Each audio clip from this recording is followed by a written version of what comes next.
வணக்கம், நான் மாரிஸ் ஐயா. குட்டிமா தமிழ் டிவி நேயர்களுக்கு ரொம்ப நாள் ஆச்சுல நான் உங்களெல்லாம் மீட் பண்ணி. ஒன்றும் இல்லை, என்னுடைய நண்பர் ஒருத்தர், அவருக்கு ஒரு 50 வயசு, அவருக்கு பிறந்தநாள் வாழ்த்துக்கள் சொல்லியிருந்தேன்.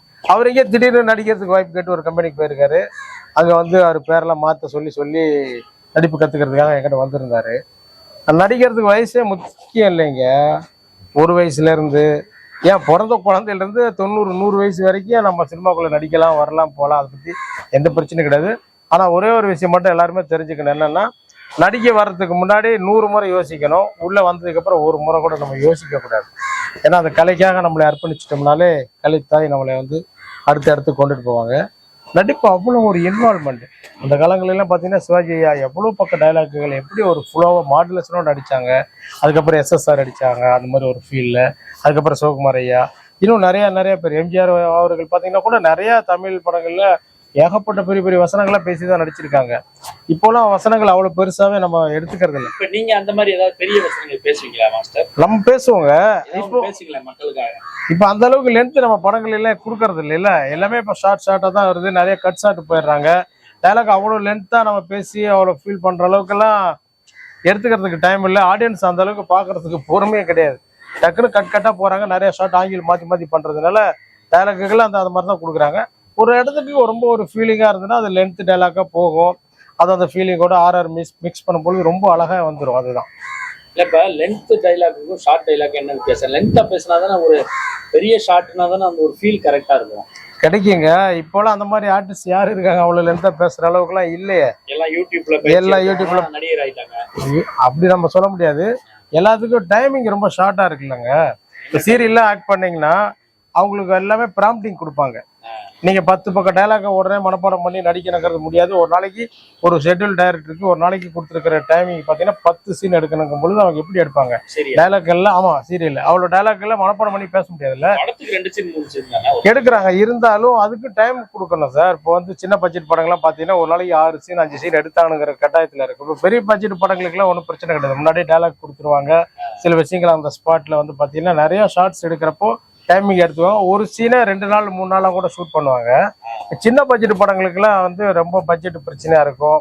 ஆர்டிஸ்ட் டேட்டுகள் பிரச்சனை இருக்கும். ரேட்டுகள் அதே மாதிரி பிரச்சனைகள் இருக்கிறதுங்கிறதுனால அவங்களுக்குலாம் சின்ன விஷயங்கள் வந்து எடுத்துக்கிட்டு நிறைய ஷார்ட்ஸுக்காக பிரித்து எடுத்துறாங்க. உங்ககிட்ட பயிற்சிக்கு வர்றவங்களுக்கு நீங்கள் என்ன மாதிரியான டைலாக்லாம் கொடுத்துருக்க பார்ப்பீங்க, அதை சொல்லுங்கள். நிறைய இப்போ கரண்ட்ல இருக்கிற லைவ் தாங்க. இப்போ முன்னாடிலாம் பார்த்தீங்கன்னா அந்த வந்தார்கள், சென்றார்கள், கொன்றார்கள் அப்படிங்கிற மாதிரி அந்த மாடலேஷன் எல்லாமே கேஷுவலாக நம்ம ஃப்ரெண்ட்ஸ்குள்ள எப்படி பேசிக்கிறோம், வீட்டில் அப்பா அம்மாட்ட எப்படி பேசிக்கிறோம், நம்ம வெளியில் போகும்போது ஒரு பஸ் ஸ்டாண்ட்லேயோ டீ கடையிலையோ ஒரு காய் கடையிலையோ ஒரு மளிகை கடையில் பேசும்போது என்ன லைவ் பேசுகிறோமோ அந்த லைவ்னஸ் தான் கொடுக்குறாங்க.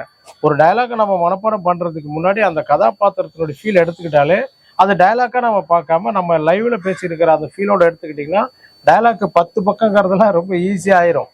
அதே மாதிரி ரியாக்ஷன் ஜாஸ்தி. டைலாக்கோட ரியாக்ஷன் பண்றது அவ்வளோ கஷ்டம். அதை எப்படி கற்றுக் கொடுப்பீங்க நடிக்க வரவங்க? அது எக்ஸ்பிரஷன் தான், அந்த ஃபீல் தான். நம்ம முறைச்சு பார்க்கறது. இப்போ வீட்டில் அவங்க அம்மா திட்டும்போது ஒரு கோபமா இருக்கும், ஒரு ஃப்ரெண்ட்ஸ் கிட்ட கோவப்படுவான், அவர் வெக்கப்படுறது எல்லாமே வந்து அவங்களுக்குள்ள இருக்கிறது தான். அதை நம்ம தூண்டுதலாக வெளியில் எடுத்துக்கிட்டு வர்றதுக்கு சில எக்ஸ்பிரஷன் அப்போ நான் என்னுடைய முகங்களை நான் பண்ணி காமிக்கும் பொழுது ஒன்று பண்ணுங்களேன். இப்போ கோவம்னு பார்த்தீங்கன்னு வச்சுக்கோங்களேன், அது ஒரு மாதிரி இருக்கு. ஏய் பேசிட்டு இருக்கு அவன் சொன்னா கேட்கணும்னு அர்த்தமா?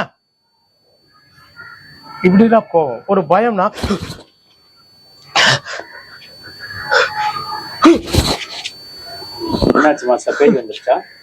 இப்போ அந்த பயத்தை பார்க்கும்பொழுது உங்களுக்கு அந்த பேய் வந்த ஒரு ஃபீல் கிடைக்குது இல்ல, அதுதான் சிரிப்பு. டக்குன்னு பேசிட்டு இருக்கும்போது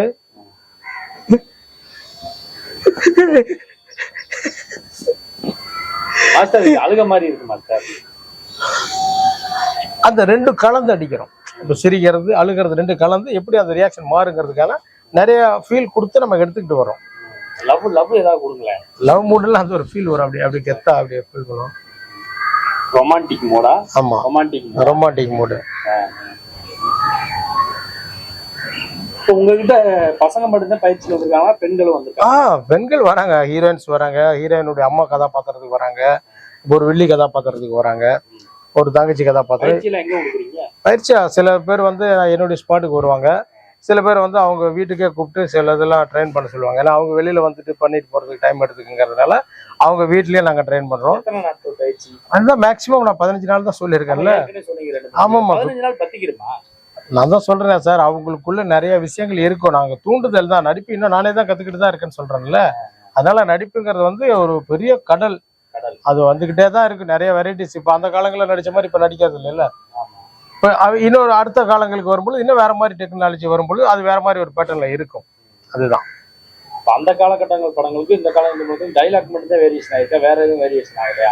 இல்லைங்க, அந்த காலங்கள்ல வந்து பாத்தீங்கன்னா முக வெட்டோட எடுப்பாங்க, அழகா இருக்கணும் அப்படிங்கிறது தான் அந்த காலங்களில். எம்ஜிஆர் ஐயாவே ரிஜெக்ட் பண்ணியிருக்காங்க.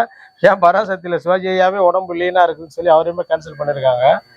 இப்போலாம் அப்படி கிடையாதுங்க. இப்போ வந்து நிறைய பணக்கார பசங்களாம் வர்றாங்க. இப்போ வந்து சினிமாவில் வந்து பாத்தீங்கன்னா ஹீரோவே வில்லன் ரோல் ப்ளே பண்ற மாதிரி தான் இருக்கு. இல்ல நிறைய படங்கள் அப்படித்தான் வருது. இதை எப்படி நீங்க பாக்குறீங்க? இல்லைங்க, அது கதாபாத்திரம் தானே, ஹீரோ வில்லன் அப்படிலாம் கிடையாது. இப்ப ரஜினிகாந்த் ஐயா வரும்பொழுது வில்லனா தான் வந்தாரு. இன்னைக்கு பெரிய நான் சூப்பர் அப்படி ஸ்டார். சொல்லலைங்கய்யா, கதைய சொல்ல வரேன். இப்ப புஷ்பா 2 வந்து பாத்தீங்கன்னா மரம் வெட்டி கடத்துறாரு யாரு? ஹீரோ. ஹீரோ மரம் வெட்டி கடத்துறது தப்பு தானே? தப்புதாங்க. அது கதைக்காக அவங்க ஃபீல் பண்ணி எடுத்திருக்காங்க. அது லைவ்ல நடந்ததா இருக்கு. இப்போ நான் ரெட் ஸ்டாண்டர்ட் ஆக்ட் பண்ணல, அதுல பாத்தீங்கன்னா நாங்க ஒரு ஒரு சின்ன சாதாரண ஒரு விவசாய குடும்பத்தை சேர்ந்தவங்க. மரம் வெட்ட போவீங்க, எங்களை எல்லாம் கூட்டி போய் மரம் வெட்ட சொல்லி ஏமாத்தி அதுல ஒரு வேற பண்ணிடுவாங்க. அதுல ஹீரோ வந்து சிக்கல் விட்டுருவாங்க. அது மாதிரி கதைக்கு என்ன தேவையோ, அந்த கதைகள் என்ன கேட்குதோ அதுக்கு தகுந்த மாதிரி அந்த ஃபீல் எடுத்துக்கிறாங்க. ஆனா இப்ப வர எல்லா நடிகர்களுமே வந்து பாத்தீங்கன்னா தாடியோடயே வர்றாங்க.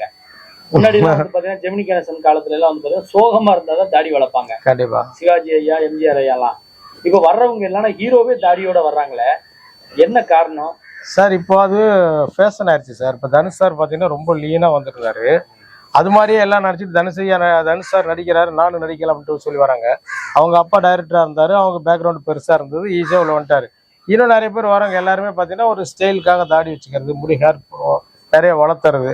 அந்த காலங்களில் பார்த்தீங்கன்னா எல்லாருக்குமே வந்து கிளீன் சேவ்ல தான் இருக்கும். ஆமா. ஏன் அப்படின்னா எந்த கெட்டப்புக்கு வேணாலும் அவங்கள மாத்திக்க முடியும், கண்டினியூட்டி பிரச்சனை கிடையாது.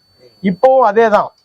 இப்போ என்னன்னா கண்டினியூட்டி பிரச்சனைகள் நிறைய மாறிடும். அந்த தாடி எடுப்பான், ஒரு படத்துக்கு தாடி வச்சிருப்பாங்க, அதெல்லாம் நிறைய இருக்கிறதுனால இப்போ லைவா எல்லா படத்துக்குமே பார்த்தீங்கன்னா அது ஒரு ஸ்டைலா வச்சுக்கிறாங்க. தாடியவே வச்சுக்கிறாங்க. தாடியே வச்சுக்கிறாங்க. ஏன்னா இப்போ புதுசா பொண்ணு மாப்பிள்ளைகள்லாம் பார்த்தீங்கன்னா அன்னைக்கெல்லாம் மாப்பிள்ளைகளுக்கு வந்து ஹேர் கட் பண்ணி தாடியெல்லாம் ரிமூவ் பண்ணி அவ்வளோ கிளீன் சேவ்ல இருப்பாங்க கல்யாணம். தாடியோடயே கல்யாணம். இப்போ தாடி இருந்தா தான் மாப்பிள்ளைக்கு அழகா இருக்குன்னு சொல்லிட்டு மாமனார் மாமியாரு கேக்குறாங்க. ஏன் அவங்க ஒய்ஃபும் அப்படிதான் லைக் பண்றாங்களே.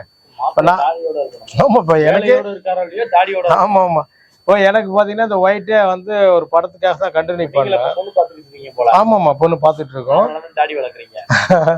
கண்டிப்பா கண்டிப்பா. இது படத்துக்கான ஸ்டைல்ஸ் தான். நம்ம எப்பவுமே கிளீன் சேவல் தான் இருப்போம்.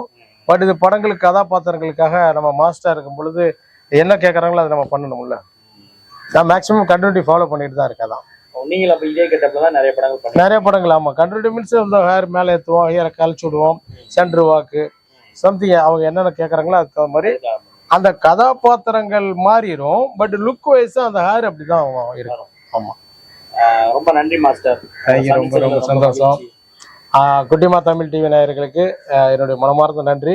என்னுடைய எல்லா இன்டர்வியூ பார்த்து நீங்க வந்து ஆதரவு தெரிவிச்சதுக்கு ரொம்ப ரொம்ப சந்தோஷம். அடுத்த இன்டர்வியூ நம்ம மீட் பண்ணுவோம். தேங்க்யூ.